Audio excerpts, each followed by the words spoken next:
drained into the boards and I had to change them. But we all got a chicken duck woman thing waiting for us. Welcome back to Nerd Thug Radio. I'm the Captain Joey Savage. I'm Corey DLG. Nico DLG. Listening to us on Conroe's FM 104.5, 106.1. Siesta Stations. Worldwide at IRLoneStar.com. And the podcast can be found at Prison? Yep, iTunes, Oh, Stitcher. iTunes, Buzzsprout, Google Play? Facebook.com/Nerd Thug Radio. We post it up every week. That's true. And NerdThugRadio.com. And at your mom's house. I just put up a bunch of new pictures on the website from us this past weekend at Louisiana Comic Con. Oh. So you can view those. Pretty sweet. I like photos. There's one of Nico and Zack Attack in a huge chair. It was That's a good one. Pretty awesome. But while we were there, Corey, we got a chance to interview I guess a hero of mine, wrestling-wise. Loved this guy when I was a kid. Yeah, it's a big deal. He's a huge deal. He's a huge deal. The Million Dollar Man, Ted DiBiase. I gotta tell you, there's not a lot of times you get to interview somebody who you actually watched on television. Right. When you were young, it was awesome. And just so you know, everybody's got a price. Sit back and relax and listen to the Nerd Thug Radio interviewing Ted DiBiase. God, Nico, this takes forever. Corey DLG here with ABC Conventions here in Louisiana Comic Con in Shreveport. Here with our biggest guest today, the legendary, the great WWE Hall of Famer, Mr. Million Dollar Man himself, Ted DiBiase. How are you today, sir? Doing very good, man. How are you? I'm doing very good, and really appreciate your time today. So kind of going in chronological order, talk a little bit about the NWA days, if you don't mind. Kind of getting started and touring and all that stuff before it kind of got all centralized with the WWE. Again, I grew up in wrestling. I wrestled and started actually right here in the Shreveport area, Mid-South Wrestling. Again, I grew up in the wrestling industry, so it's been a part of my life, all of my life. Regional days, I started here in WWE. I started here in Mid-South for Bill Watts. I went from here to Amarillo, Texas. From Amarillo, Texas, back to Amarillo, Texas. Then I went to New York the first time. My last show in New York, the first time around, was with a guy named Hulk Hogan, who was brand new. He was the bad guy. I was the good guy. Oh, man. I came back to Mid-South. I spent the better part of the first 12 years of my career in Mid-South Wrestling with Cowboy Bill Watts.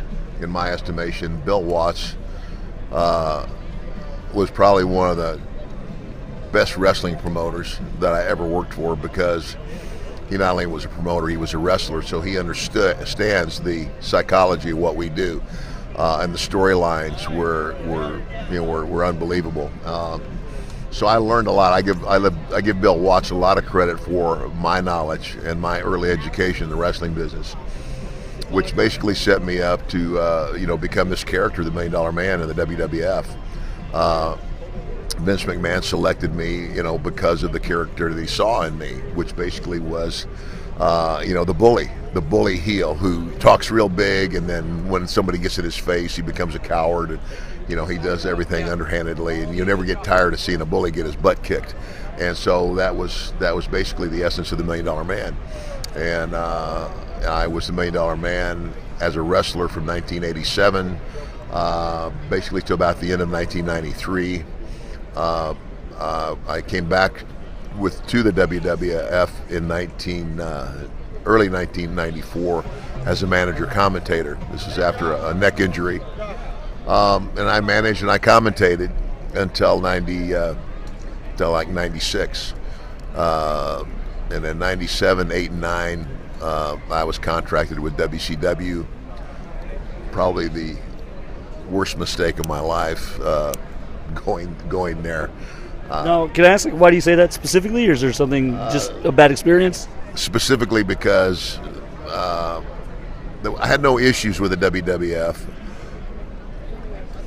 but what had happened in my personal life, being on the road constantly was not a good place for me. And so when I was a commentator and a manager, initially it required me to be at the TVs and in the studio once a week. And Vince decided to put me back on the road with a couple guys, namely, Stone Cold Steve Austin, Sid Vicious, and personally didn't feel like Vince was interested in my personal problems. The road was a hard place for me, and that's, the road got me in trouble.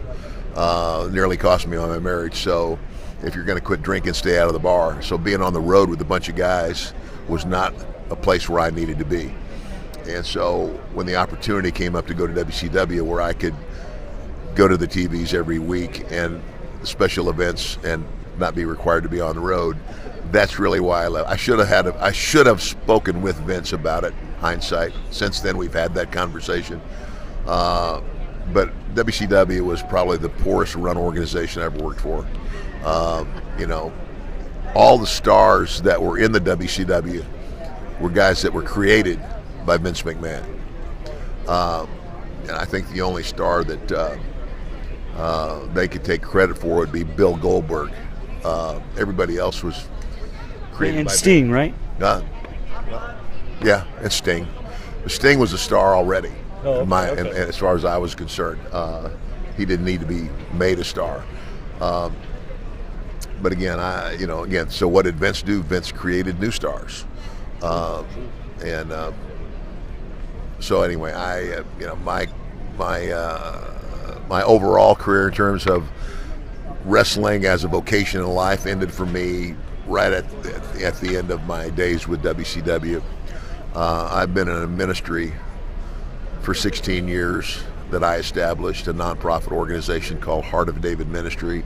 I speak in churches, I speak in rehab centers and jails, and I do a number of things through my ministry to help disadvantaged kids, orphans, people in need. And that's primarily what I've done for the last 16 years. I'm still on what they call a Legends contract with the WWE, which means I show up at WrestleMania and the Hall of Fame every year, and occasionally when they want one of us to make a cameo appearance back on the show, and I'm more than happy to do that. I mean, I wouldn't be here. I wouldn't be having this conversation right now. I wouldn't be able to travel around the world and make appearances if it had not been for Vince McMahon and what the WWE did for me in my career. So I'm very grateful for that. And a lot of that is characterized perfectly probably in your story, that everybody's got a price in your book as well. Absolutely. The $1 Million Man. Absolutely. I mean, everybody's got a price. Basically, it's my story of salvation, my basically returning to the values that I was taught when I was a very young man. And of course, I got caught up in the limelight. And I mean, I went from on the road in the regional territories to Learjets and limousines and action figures and traveling the world in first class and be treated in first class. And so, again, the road's a hard place. Fame is not what it seems to be. It's what you make it. And if you make yourself accountable, which we all need to do, then you can avoid some of the pitfalls. But when you're on the road like I was, and you wrestle in front of a crowd in a sold-out Coliseum, people, wow, that's pretty cool. Yeah, it is cool. You walk into a building and everybody knows who you are.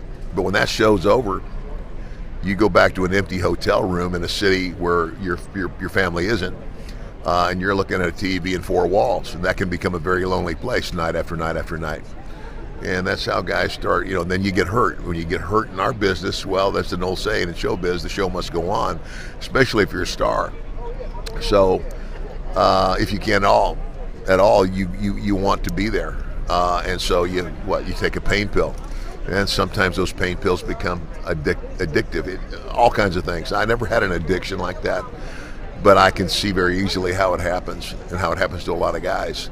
For me, it was infidelity, and that's what almost ruined my family life. By the grace of God, I had a wife that was willing to forgive me and give me a second chance, and I took that chance and ran with it. And again, went back to the values that I was taught when I was a very young man. My dad was a wrestler, but my dad never wanted me to be one. My son tried wrestling. I didn't want him to be a wrestler, not because I don't love wrestling. I was afraid of all those things that come along with it, not just in wrestling, but in any form of entertainment or anything that anything that where you're famous.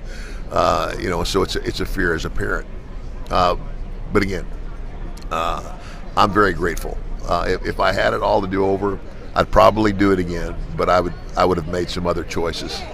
Well, I really appreciate your time. We're going to get you out of here with some rapid-fire questions. I know people are starting to gather here because everybody wants to meet the $1 Million Man. Your favorite rivalry that you had during your career?